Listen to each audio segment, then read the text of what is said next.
네, 사실 한알령이다라고 중국이 인정한 적은 없었죠. 그렇지만 우리는 암묵적으로 한알령을 느끼고 있었고, 그리고 그것이 해제될 기대감이 커질 때마다 관련주들은 움직이고 있습니다.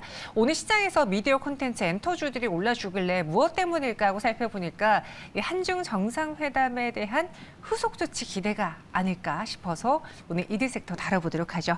레몬리서치 이상엽 이사와 함께하겠습니다. 어서 오세요. 네, 안녕하세요. 네, 안녕하십니까. 사실 뭐 한중 간의 만남, 한일 간의 만남, 미중 간의 만남 사실 분위기가 그렇게 좋지 않을 거라고 생각을 했는데 그래도 네. 다 정상들이 웃으면서 사진은 찍었어요. 네, 웃어야죠. 그리고 한중 정상도 25분간 회담을 가졌다고 하는데 주로 네네. 어떤 이야기를 나눴습니까? 좀 볼만한 내용이 있는데 네. 일단 첫 번째로는 좀 시간이 조금 짧지 않았나라는 생각을 좀 먼저 할 수 있는 것 같습니다. 25분이라고 하면 제가 방송 출연하는 시간보다 조금 더 긴 시간인데 각 정상이 만나서 25분을 나눴다는 게 조금 아쉽지 않나라는 생각이고요. 그리고 뭐 과거 대통령이 이제 처음 만났을 때는 뭐 70분이었다. 그래서 뭐 그런 것도 좀 비교가 되면서 좀 정상회담이 없었던 그동안의 뭐 3년간의 공백을 다시 한번 확인한 건 아니냐. 이런 좀 아쉬운 부분도 있지만 좀 긍정적인 살펴볼 만한 내용도 있는데 살펴보면은 이제 양측이 뭐 북핵 논의, 뭐 시각차 뭐 그런 것도 있었고요. 근데 이제 뭐 서로 이제 뭐 방중 방한 관련된 얘기도 있었고 또 이제 양측이 모두 또 뭐 성숙한 한중 관계를 위한 뭐 소통이나 뭐 협조 뭐 강조하는 전반적인 그런 분위기였었고 또 고위급 채널을 통해서 또 이제 뭐 대화 계속해서 이어나가자라고 이제 한 부분이 긍정적인 것 같고요. 그리고 이제 또 서로가 이제 공감했던 부분은 이제 한중 FTA 그 2차 2단계 협상 관련돼서 좀 조속히 마무리하자라는 내용에 대해서는 서로 공감을 했다는 면에서 오늘 좀 이런 내용을 통해서 관련된 종목군들이 상승하고 있다고 생각이 됩니다. 네, 한중 FTA 2단계 협상을 조속히 마무리하자라는 데 공감을 했다고 하고 그래서 이 2단계 협상이 뭘까 보니까 그 주안점이 여기는 문화 교류에 초점이 맞춰져 있다면서요? 네네. 그래서 이제 보면은 1차 같은 경우는 네. 뭐 이렇게 뭐 상품 개방이었어요. 2015년에. 네. 그래서 이제 2차는 이제 향후 2년 내에 2015년 했으니까 2010년 FTA 발효했고 2년 내에 또 2차 FTA 또 이제 협상 진행하자라고 했는데 그 1년 후인 2016년에 뭐 사드 이제 이슈가 이제 불거지면서 이제까지 이제 온 거라고 이제 생각할 수 있을 것 같고요. 그래서 그 시주석조차도 이제 한국과 중국의 이제 국민들의 이제 문화 교류, 이제 개방적인 자세를 갖고 있다. 그래서 이런 얘기가 있었고, 그래서 이제 2단계 이제 앵커님께서 말씀해 주신 문화 교류 부분인데 그쪽을 생각하면은 결국에는 한국이 강점을 가진 분야라는 거죠. 그래서 문화 콘텐츠가 있을 거고요. 그리고 뭐 게임, 의료, 관광 등 이제 본격적으로 중국 진출할 수 있는 기대감이 한중 FTA 2단계다라고 생각하시면 되는데 거기다가 이제 플러스 알파로 뭐 정보 기술이나 뭐 R&D 분야에서 좀 더 뭐 높은 또 이제 좀 더 이제 많은 뭐 개방 얘기가 이제 나올 수 있을 것 같고요. 뭐 게임만 관련해서 또 하나 말씀드리면은 또 이제 게임 같은 경우는 뭐 불법 복제나 또 이제 IP 이제 탈취 등이 좀 많은 부분을 봤을 때는 보호 조치가 좀 필요하지 않나 뭐 그런 생각까지도 해볼 수 있는 것 같습니다. 네. 이번에 그 2단계에서는 문화 콘텐츠 게임 이쪽에 있다 보니까 오늘 시장에서도 그런 미디어 콘텐츠 엔터주들이 좀 반응을 보여주고 있어요. 네. 강세 흐름이 나타나고 있다라고 봤는데 이 반응이 좀 지속될 수 있을 것이라고 보시는지요? 게임보다는 말씀하신 뭐 엔터 또 이제 그 연예 기획사 쪽이 상대적으로 좀 모습인데 컨텐츠를 먼저 말씀을 드리면 오늘 또 일정이 있었어요. 그래서 어제 이제 회담을 가지고 그런 배경으로 이제 상승을 하지만 또 이제 섹터별로는 조금씩 다르다. 그런 부분에서 컨텐츠 오늘 일정을 좀 말씀드리려고 하는데 오늘 제1회 국제 OTT 포럼이 여의도 정경영 회관에서 있었습니다. 그 방송통신위원회랑요, 한국방송 그 광고진흥공사가 함께 이제 주최를 했는데 유명한 분들도 저렇게 참여한 것 같습니다. 뭐 파라마운트나 미국 AC 닐슨 등 관계자 등도 이제 참석을 했는데 이제 목적이 뭐냐면은 국내 OTT 사업자의 해외 진출을 지원 하고 또 이제 국내외 글로벌 협력 체제를 구축하는 게 이제 목적이었기 때문에 최근에 코스닥의 투심도 좋고 또 오늘 이런 일정도 있기 때문에 상대적으로 오늘 콘텐츠 관련된 종목군들이 조금 더 강한 모습을 보이는 게 아닌가 이런 생각 가질 수 있을 것 같고요. 일부 게임주들도 상승을 하는데 뭐 룽투 코리아나 뭐 컴투스 등 상승하는데 뭐 중국 어제 뭐 그 만남 통해서 상승한다라고 얘기하기는 좀 어려운 것 같고요. 뭐 일부만. 그리고 이제 컨텐츠 쪽에서는 스튜디오 드래곤, 에이스토리, 또 뉴 등이 NEW 뉴 등이 이제 상승하고 있고 연예 기획 쪽에는 뭐 SM, JYP 엔터, 하이브 등이 상승하고 있는데 조금 더 이제 종목으로 좀 들어가서 좀 말씀을 드리면은 이렇게 여러 섹터가 상승하고 있지만 종목의 모멘텀이나 또 이제 이번 주에 실적 발표가 다 됐죠. 그래서 실적이 좀 더 좋거나 앞으로 살펴볼 모멘텀이 있는 기업들이 조금 더 상승하는 게 아닌가 그런 생각도 드는데 그래서 뉴 같은 경우는 일주일 후에 이제 영화 뭐 올빼미 개봉하는 것도 있고요. 또 영화 7번 방의 선물이 또 해외에서 리메이크 됐는데 생각보다 좋은 실적을 올렸다. 그런 뉴스도 이번 주에 좀 볼 수가 있었고 또 스튜디오 드래곤도 실적 괜찮았고요. 그리고 연예 기획사 쪽도 뭐 실적이 좀 좋은 쪽도 있었고 좀 부진한 쪽도 있었는데 좀 이렇게 살펴볼 만한 그래서 모멘텀이 있는 기업들이 오늘 상대적으로 선전하고 있다. 그렇게 결론 맺을 수 있을 것 같습니다. 네. 그중에서 엔터주들의 경우에는 최근에 실적이 발표되고 나서 약간 실적에 따라서 주가 희비가 엇갈린 것도 있고 또 YG엔터는 개별적인 악재가 나왔었잖아요. 그로 인해서 약간 그 안에서도 다 같이 오르는 것도 아니고 다 같이 떨어지는 것도 아니다. 개별 종목마다 다르다라는 의견들이 나오고 있는데 이번에 3분기 각 주요 엔터사들의 성적표를 비교해 봤을 때 차이가 좀 있었습니까? 네, 있었습니다. 그 이제 좀 수치로도 좀 말씀드릴 수 있을 것 같은데 네. 뭐 기사도 보면은 뭐 두 개 기업은 웃고 뭐 두 개 기업은 울었다 뭐 그런 제목으로도 이제 기사가 있었는데 그 JYP 보면은 이제 매출과 영업이익이 전년 동기 대비해서요 뭐 각각 뭐 66.2%, 50.9% 상승을 했고 뭐 최고 기록이었고요.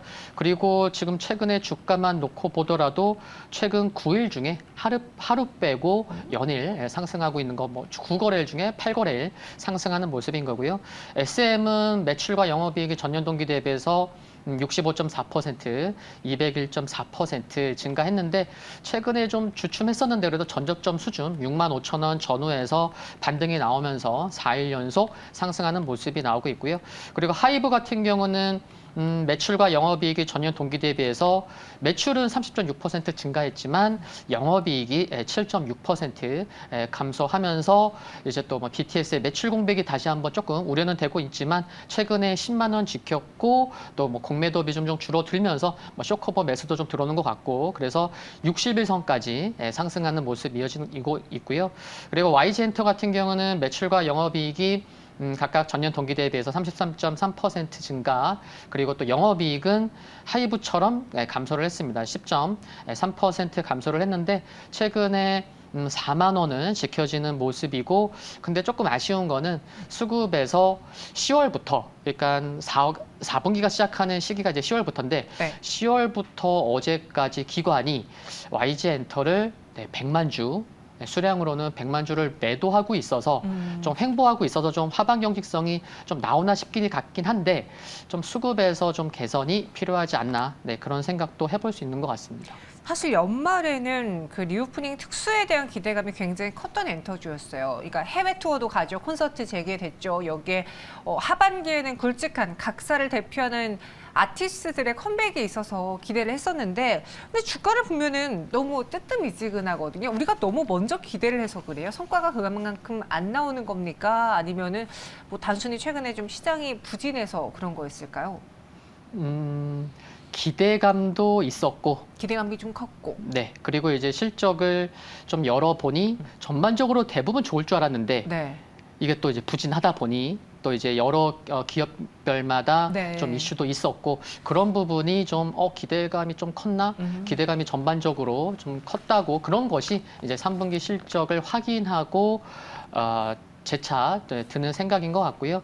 그리고 2분기에도 좀 돌이켜서 생각을 해보면은 2분기에도 이렇게 실적 보면 하이브는 웃고 JYP는 부진했고 또 3분기 실적도 열어보니까 이제 JYP와 SM은 웃고 또 하이브랑 YG 엔터는 좀 부진하는 그런 모습이 2분기부터 실적은 기대감은 있었지만 이어지고 있구나라는 거 확인할 수 있었던 것 같고요. 그래서 엔터사가 올해 분기별로 좀 실적이 엇갈리는 게 좀 확인된 부분이 좀 투심에 있어서 아주 좋지는 않은 그런 상황인 것 같고요. 대신에 실적 좋은 그래서 이제 JYP나 또 SM이 좀 상대적으로 좀 더 부각받을 수 있고 그래서 주가 흐름도 좀 상대적으로 좋은 게 아닌가 싶고요.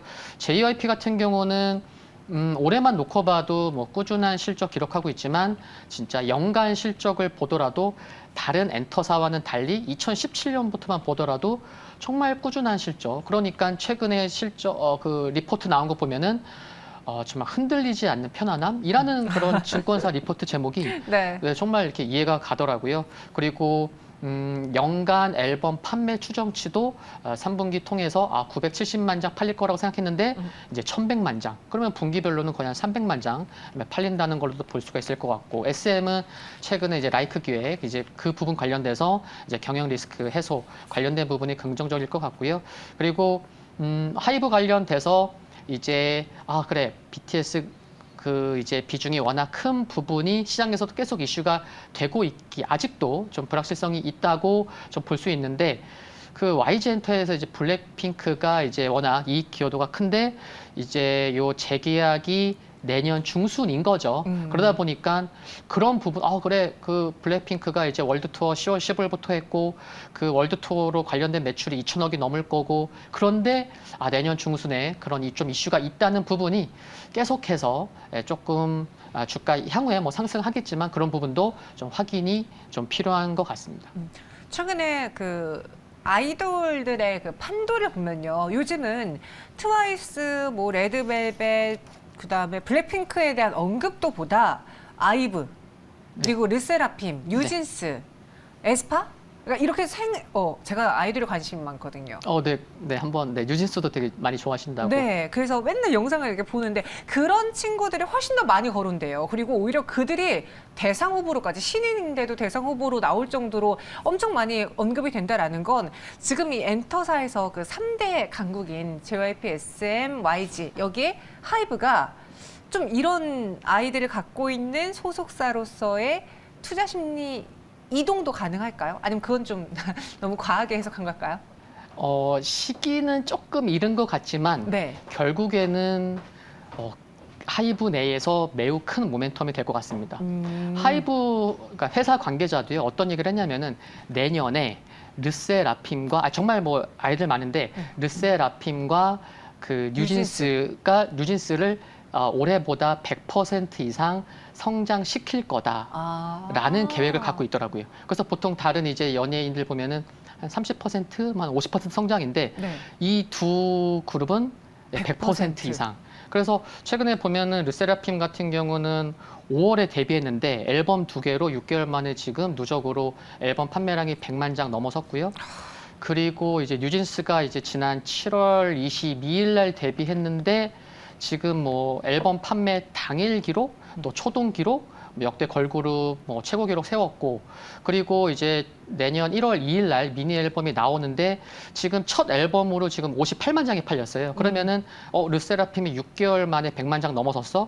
그러면은 지금 뉴진스도 7월에 데뷔했죠. 내년 1월 2일 날 데뷔 앨범 또 이제 미니 앨범 나오죠. 그럼 6개월 만에 또 100만 장 넘어서겠죠. 그래서 이 두 기업이 두 이제 그룹이 하이브에서 차지하는 그런 기여도는 앞으로 커질 건데 조금 이르다는 건 뭐냐면은 두 그룹 다 올해 데뷔한 거죠. 그래서 뭐 JYP의 이제 있지로 좀 이렇게 좀 비교를 말씀을 드리면은 그 있지 같은 경우가 2019년에 데뷔했거든요. 2월 달에. 그러면 네. 올해가 이제 4년 차예요. 근데 지금 있지가 10월 달부터 최근에 미국의 8개 지역에서 콘서트를 했는데 뭐 전석 전에 매진인 거죠. 네, 그리고 이제 뭐 내년까지도 뭐 이제 동아시아에서도 이제 투어를 할 텐데 그래서 보면은 있지가 지금 4년 차인데 글로벌 투어를 처음 시작하고 이 정도의 흥행을 하는 걸 봤을 때는 르세라핌과 그 뉴진스도 올해 데뷔하는 게 조금 이제 좀 시간이 가면 최소한 3년 차 정도 됐을 때는 정말 월드 어마어마하지 투어를. 않을까. 네, 그런 것을 좀 생각해 볼 수 있는 것 같습니다. 네. 요즘 뭐 숏폼이라고 하잖아요. 짧은 영상으로 이제 많은 분들이 아이돌의 춤을 따라 하는데 대다수가 지금 뭐 아이브, 르세라핌, 뉴진스 이들의 춤을 추더라고요. 예. 그 여기 더해서 여자 아이들까지 더해지고 있고 지금은 이런 여자 아이돌 그룹의 부유 그 성적에 따라서 주가의 희비도 좀 갈리지 않을까 싶은데요. 연말 연초, 올해 연말 그리고 내년 연초 엔터주를 눈여겨본다고 하면은 어떤 종목 위주로 보는 게 좋을지 조심해야 되는 종목이라던가 기업이라던가 혹은 이슈는 무엇이 있을지 마지막으로 정리해 주시죠. 네, 우선 최근에 또 지수가 좀 어느 정도 좀 올라와서 이제 지수보다는 종목이 더 중요한 그런 상황이다 보니까 또 이제 공매도도 좀 확인해 보는 게 좀 중요한 것 같아요. 그래서 조금 전에 말씀드렸던 YG엔터가 4분기 들어서 기관이 최근에 100만 주를 매도하고 있듯이 그래서 외국인과 기관의 수급 확인 그리고 또 뭐 공매도 비중까지도 좀 확인해 볼 필요가 있지 않나 그 부분이 수급에서 좀 중요하다라는 말씀 드리고 싶고요. 그리고 3분기 실적이 좋았던 기업, 그래서 이제 SM과 JYP 중심으로 좀 보면 좋겠는데 그중에서 한 종목을 꼽자면은 뭐 단연 JYP가 아닌가 생각이 들고 기술적으로도 뭐 중장기 이평선 아래에서는 또 다시 한번 지키면서 좀 반등하는 모습도 긍정적인 것 같고요. 그리고 이제 JYP가 3분기에 매출은 1,000억 원이 미치지 못했지만 4분기에는 이제 분기 매출이 1,000억 원 돌파할 것으로 전망되는 점도 긍정적인데 지난 2017년에 JYP 연간 매출이 1,000억 원이었어요. 근데 이제는 분기별 매출이 1,000억 원으로 올라서는 그런 수준까지 올라왔기 때문에 그리고 내년에 또 대비 또 네 그룹 신인 대비도 앞두고 있기 때문에도 좀 실적에서 좀 안정성을 갖는 기업으로 초점을 맞추고자 한다면 뭐 JYP에 좀 관심이 필요하지 않은가 그런 생각입니다. 네, 여기도 또 편안한 주식 JYP를 골라주셨습니다. 알겠습니다. 엔터 둘러싸고 있는 오늘의 화제 다뤄봤고요. 이사 여기서 인사드리겠습니다. 오늘 말씀 고맙습니다. 감사합니다.